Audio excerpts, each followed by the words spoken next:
It's Gonna Hurt, but It Won't Kill You podcast where we talk about resilience, tenacity, and how we operate in the face of adversity.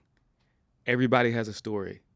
Today, we get the opportunity to sit with Mrs. Sara Lovestyle, who CEO, mother, podcast host, serial entrepreneur, venture capitalist. I'm sure there's a bunch of other titles we could talk about, but I just want to say thank you for joining me Thank today. you for having me. You just have done so much, and the research that I've done about you, one of the things that I think stands out is you don't talk about lifestyle. You talk about love style. I do. Tell us a little bit more about that. So it was birthed from a place of frustration and anger. And so my son is nonverbal autistic, my oldest is. And I'm faith-based, so I'm going to talk about God a lot, if that's okay. Absolutely. And I remember having an issue with an IEP meeting with the county that I lived in and being so frustrated with the situation. And if you know me, I'm a thug. I am not a crier. I'm just not super emotional. I love it. And I remember coming home and just sobbing and be like, God, what do you want me to do with this? And I'm not saying why me. I'm not saying why him, because I know that he was made for me and I am meant to be his mother. But what do you want me to do in this situation? And I wasn't really on social media back then. I didn't have any of the businesses, and just so loud, God was like, he may not have a voice, but you do. And you are squandering it. And I won't lie, it hurt. I thought I would get a woe was me, my daughter, like a soft, gentle response. And that is not the one that I got. Right. And so the next day, well, that night, I started storyboarding and whiteboarding. Who am I exactly? And how do I show up in the world? And if I'm going to go to social media and I'm super private, I'm never going to show the kids. I'm never really going to talk a lot about my personal life. But if I'm going to start a business that is about me and finding my voice and in the process sharing my story, what does that look like? And every time I went back, love kept showing up. And so I choose to show up. My personal love styles to show up in love and compassion and kindness and acceptance and being okay, as a disruptor and being okay exactly with who I am and as I'm evolving and learning to show up authentically, which I hate that word since it's so overused, but showing up It's trendy. daily, authentically, Yep. in all of my glory, whether people like it or not. Tell me a little bit more about that. Which part? Showing up in all of your glory. Ooh, how much time we got? I felt like when you said that there was more to it, and I could see it in your expression that there was going to be a little bit more. So my entire life was birthed from transformation, from resilience. My parents were from two different villages, and they left Ethiopia to go to Sudan. And so, my mom was 13, my dad was 16. My dad was told, listen, you need to take over, because my uncle had died in the war, and was told that he needed to replace my uncle. And my grandfather told him to run and don't come back until it's safe. wow. And so I think a lot about if that is the place that I'm birthed from, and then I'm born in a refugee camp. I come to the States by a miracle, by happenstance at 4. My story is wild. I ended up at a school that I shouldn't have been at, but it all worked out the way that it was supposed to. When I got to Mizzou, and I had a heart attack at 23, 6 days after my son was born, and then he's diagnosed a few years after that, and it breaks you if you allow it. And so I had to make a decision of, I have every right to be angry, and I have every right to be frustrated. I have every right to be cruel if I chose, but that's not the life that I chose for myself, and that's not how I wanted to show up. And so, showing up in all my glory is even when things hurt, and vulnerability is not my strong suit. I won't even lie. I hear you. It is not something that I enjoy or like, but it's a necessity. But out of that story and out of everything that I've been through is where the story of who I am, it's what cultivates who I'm supposed to be and how I show up every day. Sometimes it's too much for people, and sometimes they love it. You got to find your people. Of course. So, in diving into that vulnerability piece, what exactly does that mean for you? Ooh. We're going there.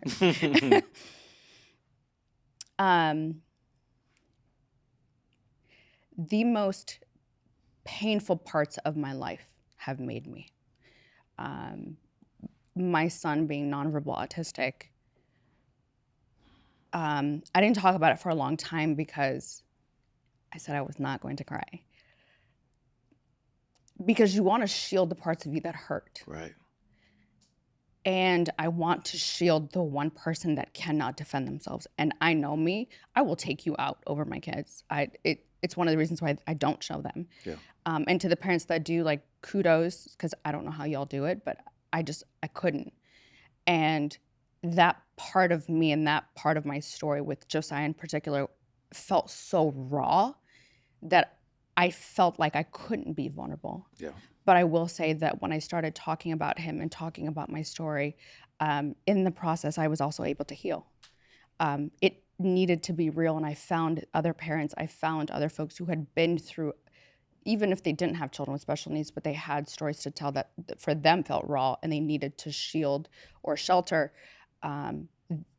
Sometimes we just need the permission to know that it's okay. Right. But in that process, I definitely healed by sharing me, even though I didn't like it at the time. So, as you can see in this book, I wrote about transparency and vulnerability because I literally feel like that saved my life. In saying that, I feel like the question I want to ask you is, how do you think that impacted the people around you, the fact that you allowed yourself to be vulnerable? Ooh. It was 5 years before I started talking about Josiah. I lived in a city where my now ex-husband and we both did really well in our 20s, and we did not talk because we were trying to cope with it ourselves and just trying to navigate, healing and doctors and therapists, and but I should have found at least tried to find my tribe, because by not sharing it, it was such a lonely journey. And it was scary and it was dark, and it's easy to get caught up in this rabbit hole. I talk often with my girlfriends about, the scripture where it says, though I walk through the valley of the shadow of death. And for me, I was struggling to walk through. Right. And to be honest, there were moments where I built a house in that valley that I had no reason to build it there. But it's almost, you're so busy trying to fix and cope and live and just trying to get through the day to day that I didn't even know how to find my people or to be vulnerable. And who do you trust? And who do you tell the most painful part of your life to? But once I got through it, I found my people. I found my tribe. I found my girlfriends who were there for me. And when I couldn't stand, they either they got down on their knees with me and they prayed with me. Or, being able to stand and even find my confidence as a woman, because there were moments where I felt like I was failing. Yeah. Like, am I failing my son? Did I fail him pregnant? Was there something I could have done? But these aren't conversations that I was having for, at least 5 years. But once I did, it was freeing. So there's an obvious level of resilience through just the history of your story. One of the things I saw that was consistent when your family first came to America and then when you were in the hospital with your son was your smile. And obviously you could see your smile here today, so you can see how that could have an impact just on your life in general. Are there moments when you didn't feel that you deserve to smile? And I know that's a loaded question, so take your time answering that. I don't know if there was a time I felt like I didn't deserve to smile, but there were moments where I struggled choosing to smile.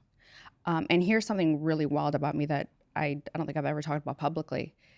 I showed up on the internet every day for work while I was going through the most tumultuous, awful divorce. And it took me 3 years to get divorced. It was awful.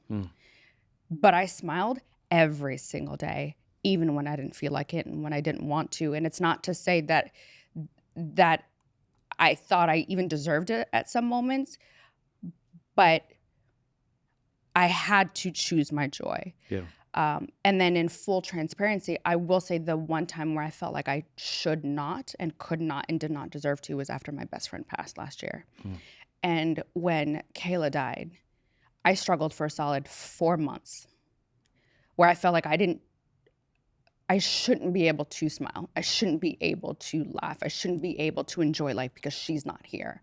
And the wild thing about grief, whether someone's living or not, is time keeps moving. Yeah. And the world keeps going. Absolutely. And you're not okay. And you're at this place where it is so dark that you feel like you don't deserve to, like survival skill. We talked about that all the time. It is such a painful place to be where you think you don't deserve to live. And it took months and therapy for me to get to that point. Yeah. So, just like you mentioned, we sort of talked a little bit about survivor's guilt, and also just about death and what impact that has on you and your life. So my condolences to you on losing your friend. Part of like my story, for example, was I felt like that when I lost my younger brothers. I asked a question because I didn't feel like I deserved to smile, because there were so many moments I had when I'm just like, if you would have done this, it would have made a difference. Did you have any of those moments? Oh, yeah. Conversations I should have had. Yeah. Moments I should have stopped, where I was so busy building Sara Lovestyle, my companies, that I did not stop to check on folks. And moments when I, words I could have said, were there things that I could have done? Could I have stopped?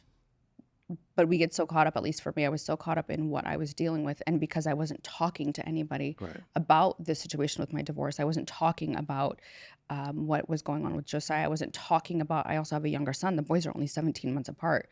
And so because I didn't talk about it, I was just so caught up in my own world that I honestly felt like I had failed her as a friend. I felt like I had failed my sisters by not being the sister that I should have been.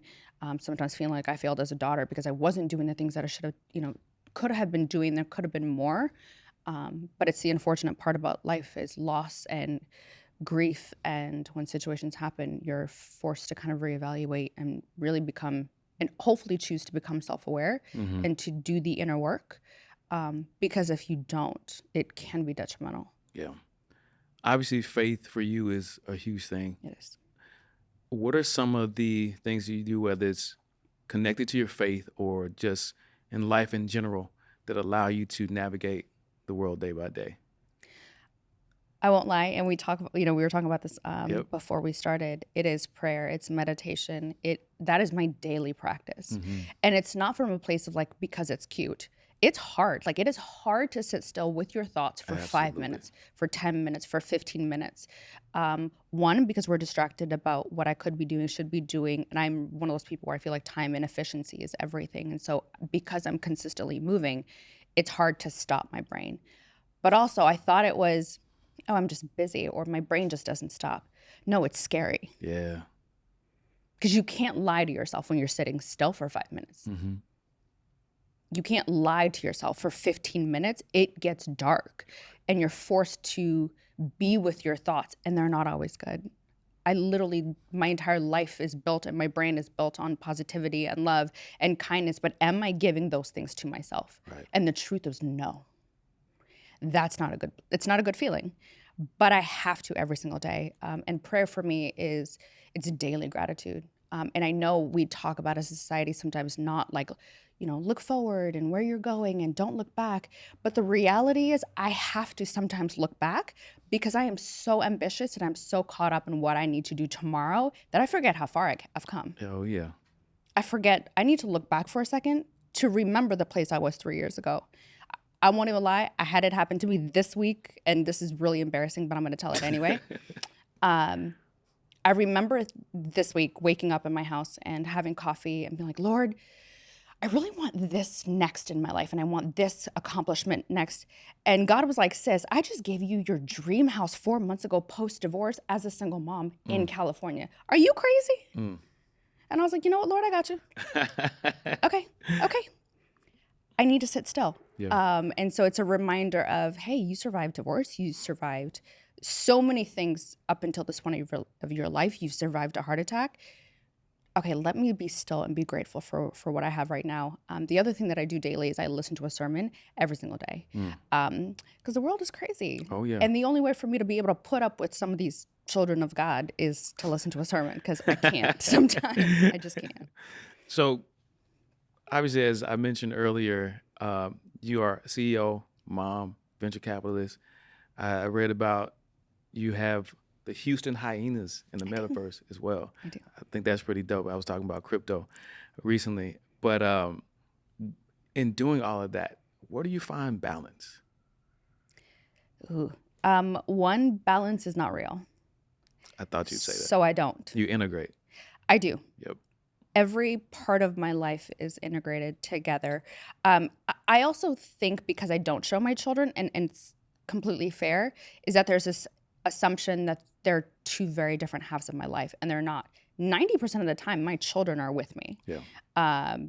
Well, 100% of the time, they're with me. If I'm traveling, they're with me. If you've ever been on a Zoom call with me, like still to this day, I do not apologize for my children popping in my Zooms. Or sometimes Josiah will be sitting next to me, or they'll stop by and say hello. The kids are a part of everything that I do. But also I'm really regimented and scheduled. So like one day is just for the Houston Hyenas, which is like Mondays, and one day is only for the VC world, and one day is only for my personal board and my like angel investments. And then I only shoot content once a week. I shoot 5 hours and then I'm done. So I definitely integrate the two parts of my life. But I've also learned to forgive myself when I am the best CEO and not a very good mom, at least for me. And then the days where I'm a really damn good mom, I may not necessarily be the best CEO, and that's okay. Yeah. I have to be okay with that. And what you just said, literally, you talked about being unapologetic. Tell me about what that means for you with all that you have on your plate. What's interesting is it took a lot of therapy and counseling to get to that point, and also growth and evolution, because I am at the point now where I am so careful with my energy and who I give it to, and the time that I spend and who I give it to. I'm very careful about the business ventures that I get into. I'm very careful about anything that takes me away from my children. Is it worth it? And if it's not, then I don't do it. And tell me the question again. So you talked about being unapologetic. Yeah. So what does that mean to you with all that you have to do, all that you have on your plate? It's not to say that there isn't grace, because God's grace is sufficient enough. It's not to say that I do it all, because I don't. Yeah. It's not to say that I do everything well, and definitely not well all at once. It has taken so much inner work to become unapologetic to the point where I truly, genuinely do not care what other people think. Yeah. And I mean that in the most respectful way. Absolutely. And obviously I have my friends who can check me. There are, you have your confidants, and you have your circle, and you have, your friends that you do have conversations with. But who I show up in the world is me. If you love it, great. And if you don't, that's okay. Yeah. I don't love everybody. I don't like everybody. I have this conversation with my son at least twice a week. He's 10, or he's 11 now, but he's in 5th grade, and he thinks like the world is over and the world is ending. No, you show up every single day. Yep. Exactly who you are. If they like it, great. And if they don't, F them. Like, that is literally how I show up. I love that. So let's talk a little bit more about your inner work. I know we dove into that a little bit, but tell me about whether it's daily or if you have a regimen that allows you to show up as Sara Lovestyle every single day that you think would possibly be a difference maker for other people as well.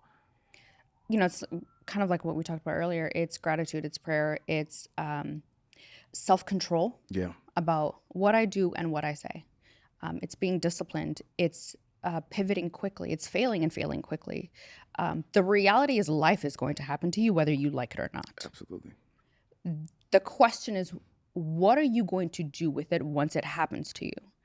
And the way that I think about it, or the question that I ask anytime something happens, is God, universe, whatever you believe in, either what are you shielding me from and what are you protecting me from? Or what am I not seeing that I need to see? Mm-hmm. And so I think it's being able to have that self-awareness to self-reflect, but also becoming aware of everything that's happening around you. And if you're not and you can't figure it out, then you sit the hell still. Mm. But we always feel like we need to be moving and we need to fix and we need to have a solution. And sometimes the solution is sit the hell down. Sit your butt down. Right. And reflect and think and write. I journal every single day because, my brain moves so fast that if I don't write it down, I will forget. Got to be on the calendar. I have to. I work out every day. Yeah. That is a must, at least 5 days a week. And it's not from an aesthetic standpoint. It's truly for my own mental health. Yeah. And to that end, I'm glad you brought that up, because you mentioned earlier that you had the heart attack at 23, and in reading some of your story, you talked about what building that workout regimen allows you to do. Can you dive a little bit more into that piece of it? What's interesting is for me personally, one, I learned to love it, and I learned to power lift, and the fact that I really enjoy putting my body through it and seeing what it can do. But what it did was create consistency and discipline within my workout regimen. And I will say, I have, not to say that I'm perfect at it, because I gained a solid 25 pounds during the pandemic. But also that same regimen and discipline and self-control I was able to put into my business. Yeah. That apply. A lot of the best CEOs all have a workout regimen. Right. Some folks get up at 5 a.m. I'm not that person because I've got kids and they got to go to school. But it's it's the discipline, it's the self-control, it's the self-awareness, it's that mind-body connection that forces you to be focused that I apply to different areas of my life. So you just mentioned like other CEOs, and just naturally the question I think goes here would be, in thinking about that, are there particular patterns that you think are important in navigating that part of your world? What do you mean? As far as like the work that you do every day and incorporating like your workout regimen, for example, are there any other areas that you think, as a CEO or just generally speaking, as a human who wants to advance themselves, are there any particular things that you would say, hey, if I could suggest you to do anything, this is where I'd start? One, I think we give up on ourselves so fast that we don't even give ourselves the opportunity to fail. Yeah. And so, I've heard even some of my girlfriends who won't step foot in the gym because they're like, I don't know what to do. Right. There are trainers in there. Ask for help. But as someone who doesn't ask for help in real life, I learned the hard way that doesn't work there either. Right. As a CEO, being able to build a team and being able to ask someone who is proficient in their skill sets and in their area of expertise, it's not having an ego or putting my pride aside and asking for help. There are so many elements of like life and fitness that, or even in parenting, like kids tell you the truth with no filter. Yeah. And nobody's gonna hurt your feelings like children will. So it makes you not soft. It makes you not really, or even with social media, people are like, how do you deal with haters or people who see mean things to you? First of all, I'm African. There's really not a whole lot you can say to me that I haven't already heard. And then the other thing is I have kids. Like, have you heard them? They are brutal. But it makes you not sensitive in business either, because there's really not a whole lot that they can say about you. There are so many life and even spiritual correlations where internally, by doing the work, I'm so confident in what I do and how I do it that you really can't tell me nothing. Yeah. But I'm also a consistent student. So there is the space to learn consistently, but also being really confident in who I am every single day and knowing what I do and what I do best. Like, I'm not going to go to your world and be like, let me tell you what to do. Right. No, I need to get somewhere, sit down and learn. But it's, there's a lot of elements where you can kind of cross promote or cross them to gain more skill sets. Yeah.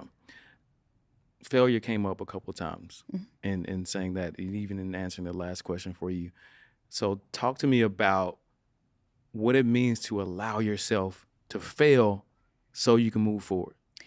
So here's what's wild. My dad, God bless him, since I was a kid, I am a perfectionist. I am a Capricorn, if you believe in that thing. I am an overachiever. I operate at a very high level. And I've known this since I was a kid. Like when I was 13, I knew in 7th grade the college that I would go to, and I did get into it. I didn't end up attending because I didn't get enough scholarship money, but that's beside the point. Fair enough. I got into the school of my choice, and I knew that I wanted to be a sports reporter. And what's interesting is I thought that dream had died, so I let it go. Only for 15 years later, I work in sports and entertainment now. So Right. it all came back full circle. But my dad used to ask me, what did you fail at today? And I do the same practice with my children now. And I'd be like, nothing. Like I was great today. Yeah. I was an excellent student. I had a 4.0, like I did great. And my dad would almost be disappointed. And I'm like, what did I do wrong? And he would say, that means you didn't give yourself the opportunity to fail. So you didn't try something new. And as adults, and as we get older, we do that even more, where we will stay in our lane or what we think we're the most comfortable and where we are content. And we don't give ourselves the chance to fail. I see it a lot, especially on social media, where I can see somebody who's really, really good and they probably should be a writer, but they won't write the book because they're afraid. Or they won't become a speaker because they're like, why would anybody care about what I have to say? And I am saying this as someone who, that was me. I wouldn't get on social media because who is going to care about what I have to say? Why the heck would I start a podcast? What do I got to talk about? I don't have a particular skill set that, that I'm technically, I don't have the degree for it. I don't technically qualify. And so why would anyone listen? But the reality is there are, and it matters. And I have a political science degree and I have a podcast. I do not have a financial background and I'm in the investment world. I do not have a tech background. And I'm in a tech VC and I have 17 companies that I sit on the boards of. From a place of being an influencer, what the heck value could I bring to them? Right. But the reality is none of that mattered. I had to give myself the chance to fail. And knock on wood, I have not failed yet. But it's giving yourself a shot. And if you do fail, my dad would say, who cares? Yeah. What did you learn? Yeah. And he told me, fail fast. Make a decision and pivot now. I think sometimes we fail and we just sit. Or we're like, okay, well, it didn't work this one time, so I'm just not going to do it again. Or we fail too soon. We fail and then we give up too soon right before you're on the brink of a breakthrough. And so it's just like, keep going. Just keep going. You don't know what's on the other side. Do you have any specific moments that come to mind following what you just said where you're just like, oh man, if I just keep on pushing through, then I could see the light on the other side? Social media. I am shy, quiet, and introverted. God got jokes because there's no way I should be doing what I do now. Yeah. I almost gave up on social media. After my divorce, I was like, do I go back to corporate America and do what I think I do because it's safe? But I knew that I would be unhappy, so I didn't. I remember I had a business, actually a coaching business, and I was doing really, really well. And I hated it. I was miserable. And so I stopped. And I remember being like, God, did I fail? And he was like, no. But turns out doing that, though, honed in other skill sets that I needed. It honed my people skills. It kind of helped me to break out of that shyness and become more open to talking to new people. And it taught me how to be outside in a way that I wouldn't have because I don't really like people that much. So failure is inevitable. It's going to happen. Even in pivoting with my first investment, it was a bomb. I think it was like a $15,000 fail. And I could have never done it again, but I was obsessed with it. And once I became obsessed and once I noticed what my purpose and my calling was, and I could see where I was going, like 10 steps, 20 steps, 100 steps ahead, now there's no way I could quit. There's no way. Got it. So you seem like the kind of person who has their lives very structured. I am. I can even hear it in the delivery of what you say. I love it. So with failure in mind and the way that I sort of process things, I think about what we can do to consistently challenge ourselves in order to become better. What area of your life is presenting itself as a challenge for you right now? Oof, that's a good question. I think there's several. There's patience, because I want to move fast. Yeah. And I want to go faster, and I want to run at the speed of light. And what happens when I do that is I miss opportunities of growth. I make mistakes. Sometimes I will miss people that should have been involved because I'm moving so fast that I kind of miss the people that should have been added to my life or to my business. Patience forces you to slow down to see mistakes that should not have been made. And the other thing I will say too is like pride and ego, right? Like when you're really good at what you do Oh, yeah. and you're used to working alone, bruh, You preaching to the choir right now. to set it aside and to admit I don't know. Yeah. And for someone like me who struggles to ask for help, oh yeah, no. Like the way that God humbled me forced me to learn how to submit to a process when I don't like it. And the thought of submission to the purpose is hurtful, it's painful, it makes you very aware of the parts of you that aren't necessarily a bad thing, because you do need to have that confidence and you do need to have a level of self about you. But to become aware that you don't know everything, or that there are things missing, or that if you allow your pride to get in the way, you truly miss out on the opportunities. Because sometimes the difference between $1 million deal and a $10 million deal and a 50 or 100 or $200 million deal, and I've seen this with other CEOs when I know there's one company, they IPO'd, and someone else's ego almost made me miss the boat for that IPO. But then I missed an opportunity with another company because of my ego. And I still have not let that go.